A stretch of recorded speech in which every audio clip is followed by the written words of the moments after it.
नमस्कार दोस्तों, YouTube channel भक्ति सागर में स्वागत है। दोस्तों, साल 2024 में जितिया का व्रत 25 सितंबर 2024 बुधवार को रखा जाएगा और इस व्रत का पारण 26 सितंबर गुरुवार को 4:35 से लेकर 5:25 के बीच में आप कर सकते हैं। इस व्रत को माताएं अपनी संतान की दीर्घायु के लिए करती हैं। यह व्रत आश्विन मास के कृष्ण पक्ष की अष्टमी तिथि को रखा जाता है और मान्यता है कि इस व्रत को पूरी श्रद्धा के साथ रखने से, व्रत कथा को पढ़ने या सुनने से बच्चे खुशहाल रहते हैं और उनकी आयु लंबी होती है। चलिए सुनते हैं व्रत कथा को। एक बार नैमिषारण्य के निवासी ऋषियों ने संसार के कल्याण हेतु सूत जी से पूछा कि हे सूत जी, इस कराल कलिकाल में लोगों के बालक किस तरह से दीर्घायु होंगे, सो कहिए। सूत जी बोले, जब द्वापर युग का अंत हुआ और कलि युग का आरंभ था, उसी समय बहुत सी शोकाकुल स्त्रियों ने आपस में सलाह किया कि क्या इस कलयुग में माता के जीवित रहते पुत्र मर जाएंगे। जब वे आपस में कुछ निर्णय नहीं कर सकीं, तब गौतम जी के पास पूछने के लिए गईं।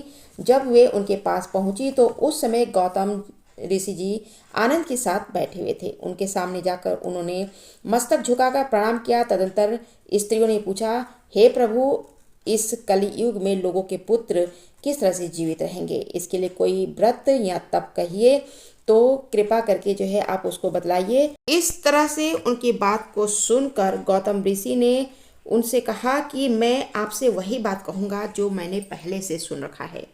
गौतम जी ने कहा कि जब महाभारत का युद्ध खत्म हो गया और द्रोण पुत्र अश्वत्थामा के द्वारा अपने बेटों को मरा हुआ देखकर सब पांडव बड़े दुखी हुए, तो पुत्र के शोक से व्याकुल होकर द्रौपदी अपनी सखियों के साथ ब्राह्मण श्रेष्ठ धौम्य के पास गई। उसने धौम्य से कहा, हे विपेंद्र, कौन सा उपाय करने से बच्चे की दीर्घायु जो है हो जाते हैं, कृपा करके आप ठीक बताइए।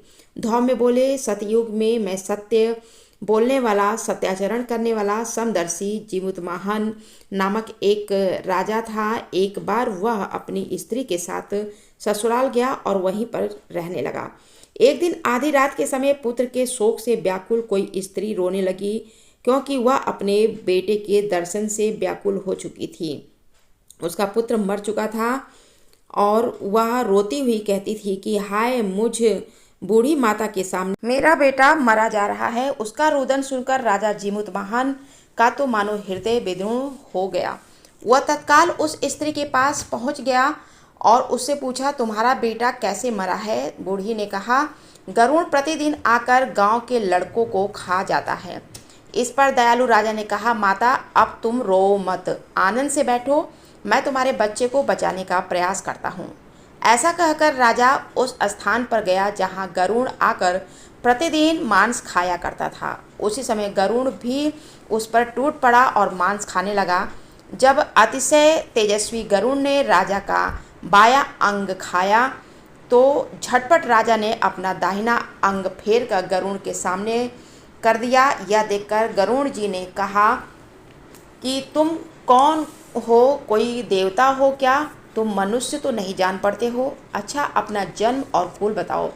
पीड़ा से व्याकुल मन वाले राजा ने कहा, हे पक्षीराज, इस तरह के प्रश्न करना व्यर्थ है, तुम अपनी इच्छा भर के मांस खाओ। यह सुनकर गरुड़ रुक गए और बड़े आदर से राजा के जन्म और कुल की बात पूछने लगे। राजा ने कहा, मेरी माता का नाम सव्या है और मेरे पिता का नाम सलिवाहन है। सूर्यवंश में मेरा जन्म हुआ है और जीमुतवाहन मेरा नाम है। राजा की दयालुता देखकर गरुड़ ने कहा, हे महाभाग, तुम्हारे मन में जो अभिलाषा है वह वर मांगो। राजा ने कहा, हे पक्षीराज, यदि आप मुझे वर दे रहे हो तो वर दीजिए कि आपने अब तक जिन प्राणियों को खाया है वे सब जीवित हो जाएं। हे स्वामीन, अब से आप यहाँ बालकों को न खाएं और कोई ऐसा उपाय करें कि जहाँ जो उत्पन्न हो वे बहुत दिन तक जीवित रहे। धौम्य ने कहा कि पक्षी राज गरुड़ ने राजा को वरदान देकर स्वयं अमृत लाने के लिए नगर लोक चले गए। वहां से अमृत लाकर उन्होंने उन मरे हुए मनुष्यों की हड्डियों पर बरसाया। ऐसा करने से सभी लोग पुनः जीवित हो गए जिनको गरुड़ राज ने पहले खाया था। राजा के त्याग और गरुड़ की कृपा से वहाँ वालों का कष्ट दूर हो गया और उस समय राजा के शरीर की जो शोभा थी वो दुगुनी हो गई। राजा की दयालुता को देखकर गरुड़ ने फिर कहा, मैं संसार के कल्याण हेतु एक और वरदान दूंगा। आज आश्विन कृष्ण सप्तमी से रहित अष्टमी तिथि है और आज ही तुमने यहाँ की प्रजा को जीवन दान दिया है। हे वत्स, अब से यह दिन ब्रह्म भाव हो गया है। जो मूर्ति भेद से विभिन्न नामों से विख्यात है, वही त्रैलोक्य से पूजित दुर्गा अमृत प्राप्त करने के अर्थ में जीवित पुत्रिका कहलाई हैं। सो इस तिथि को जो स्त्रियां उन जीवित पुत्रिका की व्रत करेंगी और कुश की आकृति बनाकर तुम्हारी पूजा करेंगी तो दिनों दिन तक उनका सौभाग्य बढ़ेगा और वंश वृद्धि होती रहेगी। हे महाभाग, इस विषय में विचार करने की आवश्यकता नहीं है। हे राजन, सप्तमी से रहित और उदया तिथि की अष्टमी को व्रत करें, यानी कि सप्तमी वृद्ध अष्टमी जिस दिन हो उस दिन व्रत न करके शुद्ध अष्टमी का व्रत करें और नवमी तिथि में इस व्रत का पारण करें। यदि इस पर ध्यान न दिया जाए तो फल नष्ट हो जाएगा और सौभाग्य तो अवश्य ही नष्ट हो जाएगा। जीवित वाहन को इस तरह से वरदान देकर गरुड़ बैकुंठ धाम को चले गए और राजा अपनी पत्नी के साथ अपने नगर को चले गए। धौम्य द्रौपदी से कहते हैं कि हे देवी, मैंने यह अतिशय दुर्लभ व्रत तुमको बताया है। इस व्रत को करने से बच्चे दीर्घायु होते हैं। हे देवी, तुम भी पूर्वोक्त विधि से यह व्रत करो और दुर्गा जी का पूजन करो तो तुम्हें अभिलाषित फल प्राप्त होगा। मुनिराज धौम्य की बात सुनकर द्रौपदी के हृदय में एक प्रकार का कौतूहल उत्पन्न हुआ और द्रौपदी ने पूर्वासिनी स्त्रियों को बुलाकर यह व्रत किया। गौतम ने कहा, यह व्रत और इस व्रत के प्रभाव को किसी एक चिन्ह ने सुन लिया और अपनी सखी स्यारिन को बतलाया। इसके बाद पीपल वृक्ष की शाखा पे बैठकर उस चिन्ह ने और उस वृक्ष के खोते में बैठकर स्यारिन ने भी इस व्रत को किया और वही चिन्ही किसी उत्तम ब्राह्मण के मुख से यह कथा सुन आई और पीपल के खोते में बैठी उस स्यारिन को सुनाया। स्यारिन ने आधी कथा सुनी थी तो उसे भूख लग गई और वह उसी समय शव से भरे हुए उस शमशान में पहुंची। वहां उसने इच्छा भर मांस खाया और चिन्ही बिना कुछ खाए पिए रह गई और सवेरा हो गया। सवेरे वह गौशाले में आई और वहां गौ का दूध पिया। इस तरह से नवमी को उसने व्रत का पारण किया। कुछ दिनों के बाद वे दोनों मर गईं और अयोध्या के किसी धनी व्यापारी के घर में जन्मी। संयोग से उन दोनों का जन्म एक ही घर में हुआ जिसमें स्यारिन ज्येष्ठ और चिन्ह छोटी हुई। वे दोनों शुभ लक्षणों से युक्त थीं, इसलिए बड़ी लड़की काशी राज और छोटी लड़की मंत्री के साथ ब्याही। पूर्व जन्म के फलों से वह मृगनयनी रानी बनी।